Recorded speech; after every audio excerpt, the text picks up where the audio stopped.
Fala pessoal, então, a partir de agora a gente vai começar a falar sobre o assunto que é da continuidade à aula passada, que é sobre o mapa ácido base.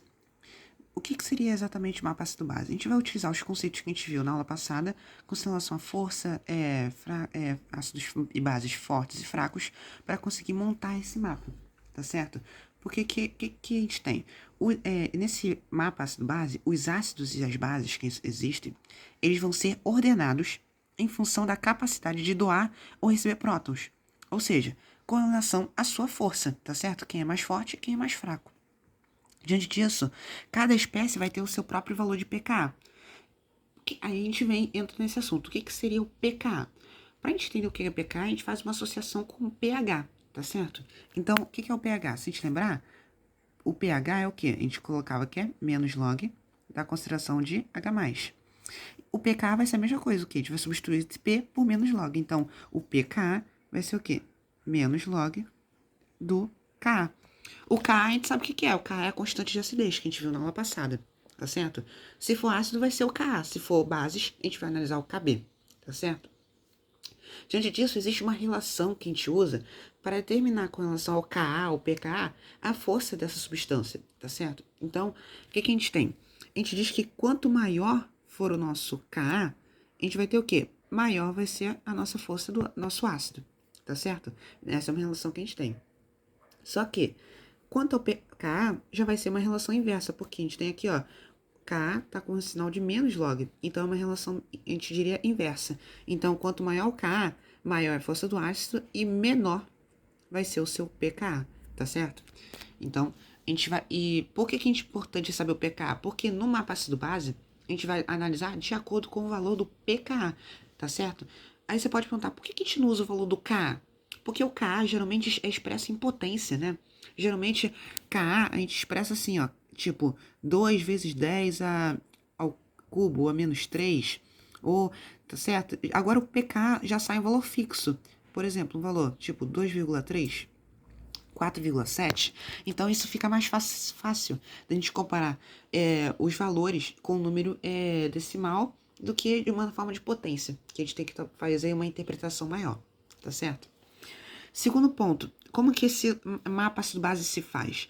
A gente tem que os ácidos, eles são listados na coluna da esquerda e as bases na direita, ou seja, a gente tem basicamente 3 colunas. A gente tem a coluna da esquerda vai ser os ácidos, a da direita vai ser as bases, e no meio a gente indica qual é a região, o que tem presente naquela região, tá certo?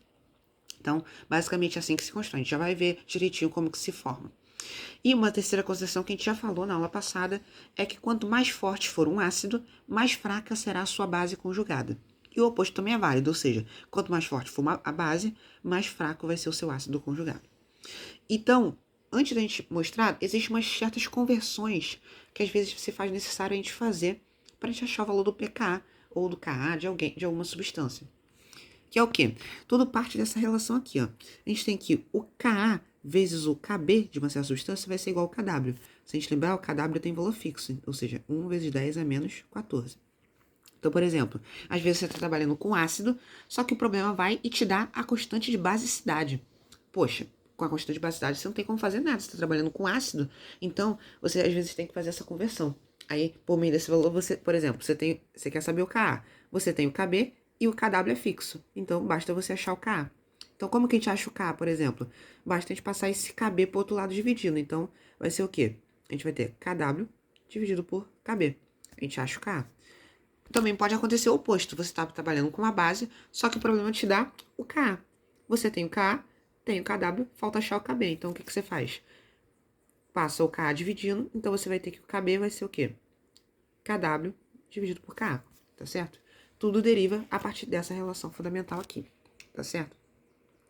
E também existe a relação quanto aos pKa's e pKb's. A gente tem o quê? Que o pK mais o pKb vai ser igual ao pKw. O pKw vai ser direto 14, que eu já substituí aqui. Tá, aqui tá a explicação por que sai o 14, tá certo? Porque isso vai ficar menos log de 10 elevado a menos 14. Menos 14 vem pra frente, log de 10 é 1. Então, no final, a gente vai ter 14 como resposta, tá certo? Essas são as relações de conversões entre K's e Kb's. E vai destacar que para ácidos ou bases fortes, pKa não é mensurável.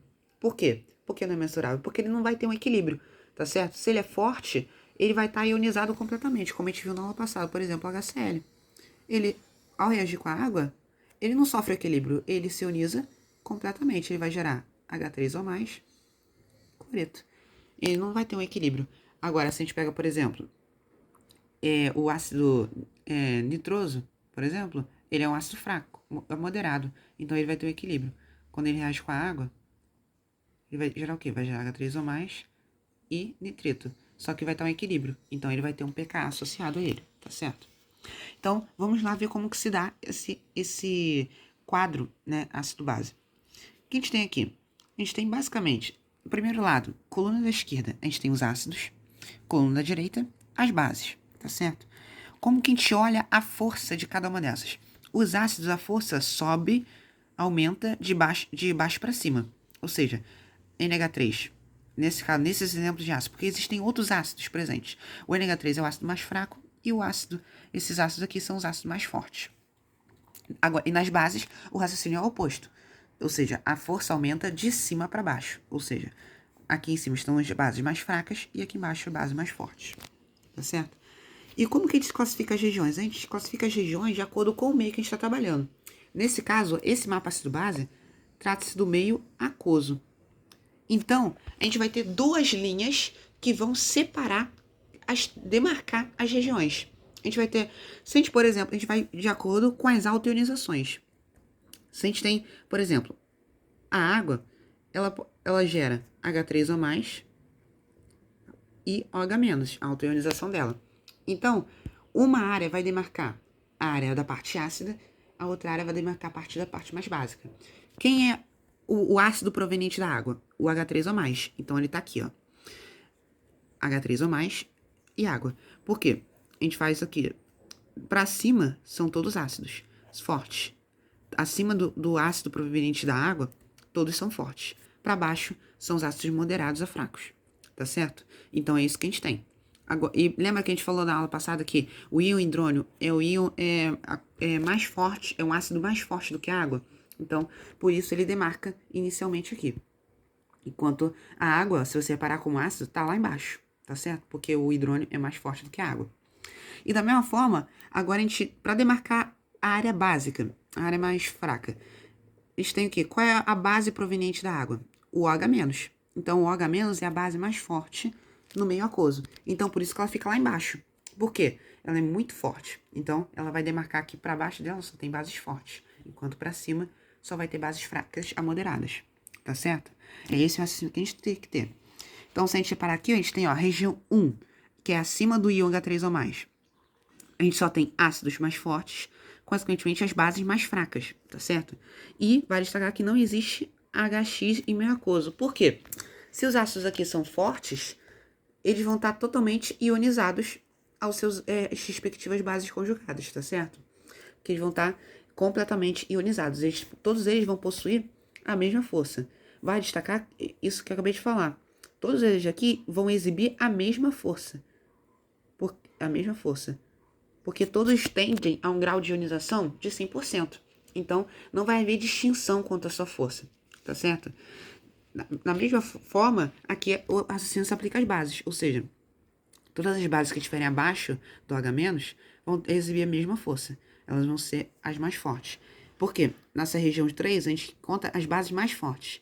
E vai destacar também, claro, que não existe HX-, porque toda base vai estar ionizada no seu respectivo ácido conjugado, tá certo? É assim que a gente interpreta o mapa ácido-base. E no meio, a região 2. Na região 2, a gente vai ter os ácidos e bases moderados. É essa região aqui que a gente vai ter o equilíbrio. A gente vai ter predominando tanto o ácido quanto a sua base conjugada e o oposto também válido, tanto a base quanto o seu ácido conjugado. Por quê? A partir daqui a gente consegue mensurar os pKs de cada substância. Então a gente consegue identificar especificamente quem é mais forte que quem. Então, por exemplo, lembra que eu falei aqui em cima? Quanto menor o pKa, maior a força do ácido? É isso que a gente analisa, ó. Tá vendo que daqui para baixo o pK vai aumentando? Se vai aumentando o pK, significa que a força é menor. Então, o HCl3 é um ácido moderado mais fraco, enquanto o ácido fluorídrico é um ácido moderado um pouquinho mais forte entre esses, que eu citei aqui. E esse mapa muda, tá certo? Não existe só esses ácidos e essas bases. Existem outros que aí a gente pode montar por meio dos pKs de cada uma dessas substâncias, tá certo? Então, qualquer dúvida, só deixa aí nos comentários. Mas o mapa ácido base, basicamente, é isso. As 3 regiões contendo cada um dos seus respectivos ácidos e bases. Agora a gente vai falar do efeito nivelador do solvente. Por quê? Quando a gente vai tratar aqui, nesse caso, quanto ao meio. Por quê? O mapa ácido base muda conforme o meio que a gente trabalha. Existe o efeito nivelador e o efeito diferenciador. O que seria o efeito nivelador? Que é basicamente, quando a gente solubiliza em água, certos ácidos, os ácidos fortes, eles exibem a mesma força. Por quê? Porque eles se ionizam completamente. Se eles se ionizam completamente, eles vão ter um alfa aqui, ó, 100%, aproximadamente 100% no meio aquoso. Todos os ácidos fortes no meio aquoso possuem um alfa aproximadamente 100%. Diante disso, eles vão formar o H3O+, a respectiva base conjugada, e vão exibir a mesma força. Você não tem como distinguir quem vai ser mais forte que quem. Aqui na tabela tá aqui HClO4, HClHNO3, só que eu não tenho um pKa associado a eles. Não, porque ácidos fortes, como eu disse, pKa não é mensurável. Então, não tem como eu dizer quem é mais forte que quem aqui, tá certo? Então, a gente diz que todos eles vão exibir a mesma força, tá certo? É isso, por isso que a gente diz que eles são é o efeito nivelador. A água, ela vai nivelar o caráter do ácido para o nível do hidrônio, que é o ácido mais forte do meio aquoso. Ou seja, todos os ácidos fortes, juntamente com o hidrônio, vão ter a mesma força, tá certo? Agora, efeito diferenciador. Se um nivela, ou seja, exibe a mesma força, no diferenciador a gente vai ver que a força não é tão igual assim, tá certo? Então, se a gente mudar o meio pro meio acético, ou seja, do ácido acético, a gente vai ver que há diferença nas posições do mapa, ácido base. Eu peguei só um trecho do mapa para a gente analisar isso. Que, por exemplo, o HCl vai ser um ácido moderado no meio acético. Enquanto aqui, ó, se a gente reparar aqui, ó, o HCl tá aqui, ácidos fortes. Mas aqui, ó, se a gente reparar, ó, a gente tem aqui, ó, o ácido mais forte do meio acético, separando a região da região 2. A gente repara que na região 1, a gente só tem o ácido perclórico. E para baixo, a gente só tem o ácido clorídrico e o HNO3, que eles vão ter seus respectivos valores de pKa aqui agora, tá certo? Então a gente percebe que agora, o meio acético, a gente percebe ver a diferença da força de cada um. A gente percebe que, então, o ácido perclórico é mais forte que o HCl, que é mais forte que o ácido nítrico. A gente consegue fazer essa diferença. O HClO4 é mais forte que o HCl e o HNO3. Então, é isso que trata esse efeito nivelador e diferenciador. No nivelador, todos têm a mesma força, porque a gente não consegue medir o pKa de cada um. Agora, aqui não. Aqui a gente tem o pKa do HCl e o HNO3. Se o HNO3 está aqui abaixo, significa que ele tem um pKa maior que o HCl. Então, se ele tem um pKa maior, ele é mais fraco do que o HCl. Porque a força dos ácidos aumenta de cima para baixo. Quer dizer, de baixo para cima, perdão. De baixo para cima. O pKa aumenta de cima para baixo. Agora, a força aumenta de baixo para cima. Tá certo? Se ficou alguma dúvida nessa distinção, só deixa aí nos comentários perguntar depois. Agora, a gente usa o mapa ácido base para quê? Agora a gente vai ver uma função. O mapa ácido base ele serve justamente para a gente poder prever para onde que o equilíbrio está deslocado. Por quê? A gente tem um equilíbrio trabalhando, só que na maioria das vezes ele sempre está deslocado ou para a esquerda ou para a direita, ou seja, ou no sentido inverso ou no sentido direto. Então, o mapa ácido base ajuda a prever. Por quê? A gente segue um seguinte princípio nessa hora de prever. A gente segue um princípio que um ácido ele só reage com bases que forem mais fortes que sua base conjugada. Então, por exemplo, o exemplo que a professora deu em sala. A gente tem ácido acético reagindo com cianeto, que vai, em equilíbrio, gera acetato e ácido cianeto. Então, como que a gente prevê para onde que está deslocada? A gente vai ter que usar os valores dos pKs ou do mapa ácido base para a gente prever isso daqui. Por exemplo, a gente repara que a primeira coisa que a gente faz, identifica quem está agindo como ácido, quem está agindo como base.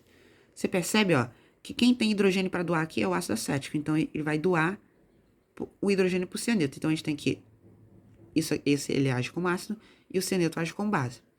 Consequentemente, quem é a base conjugada correspondente? é o íon acetato, e o ácido conjugado correspondente é o cianeto, ácido cianídrico. Diante disso, agora a gente tem que analisar. Vamos analisar primeiramente da esquerda para a direita, para ver se o deslocamento está deslocado nesse sentido. Vamos ver se está nesse sentido. A gente tem que, para isso ocorrer, a gente tem que ter o quê? O ácido acético tem que reagir com uma base que seja mais forte que sua base conjugada. O cianeto, a pergunta que a gente tem que fazer, o cianeto é mais forte que o acetato? A gente olha lá para o mapa ácido base, lembrando que a gente está em meio aquoso. Cianeto. Cianeto está aqui embaixo, ácido acético está aqui em cima. A gente percebe que o cianeto, como está mais para baixo, numa base, ele é mais forte. Logo, vai ocorrer essa reação. Tá certo? Então, por quê? Se ele está mais para baixo, significa que ele tem maior força. Então, ele consegue reagir. Então, a gente percebe que sim, ocorre. Porque o cianeto, ele é mais forte do que o íon acetato. Então, a reação no sentido direto ocorre. A gente tem que CH3COOH mais cianeto vai gerar CH3COO- mais HCN. Agora, a gente percebe que a reação no sentido direto ocorre. Vamos ver agora o sentido oposto. Será que ocorre no sentido inverso? O sentido inverso seria o quê? A gente teria CH3COO- reagindo com HCN, gerando CH3COOH mais CN-. Vamos analisar. Quem é ácido, quem é base? A gente tem o quê? O ácido é o ácido cianídrico, porque ele tem o hidrogênio para doar, ele vai doar para cá. Então, esse aqui é a base. Consequentemente, isso aqui é o ácido conjugado. E o cianeto é a nossa base conjugada. Vamos analisar aqui. Todo ácido só reage com bases que são mais fortes que a sua base, que seu ácido sua base conjugada. Então, ó, o ácido vai reagir com esse daqui. Essa aqui é a base. CH3COO- é mais forte que o CN? A gente viu pelo caso acima que não, né? A gente viu que o cianeto, ou seja, o melhor, aqui a gente analisa o contrário. O íon acetato é mais fraco, ou seja, menos forte do que o íon cianeto. Então, logo, essa reação aqui não vai ocorrer. Por quê? Se a gente lembra aqui, ó, cianeto está mais para baixo do que o CH3CO-. Então, logo, o que a gente conclui a partir disso? Conclusão. O equilíbrio está deslocado para direita, no sentido direto. Ou seja, por quê? No sentido direto, ele ocorre, mas no sentido inverso, ele não ocorre, porque a base é mais fraca do que a base conjugada do ácido. Então, é isso que a gente consegue analisar se uma reação está deslocada para um lado ou para o outro, tá certo? Assim a gente finaliza a nossa aula. Na próxima parte a gente começa a falar sobre pH de meios de ácidos e de bases, tá certo? Aí também dá uma continuidade nessa previsão e extensão da reação, tá? Para prever melhor essas reações e qual o pH do meio resultante. Até lá!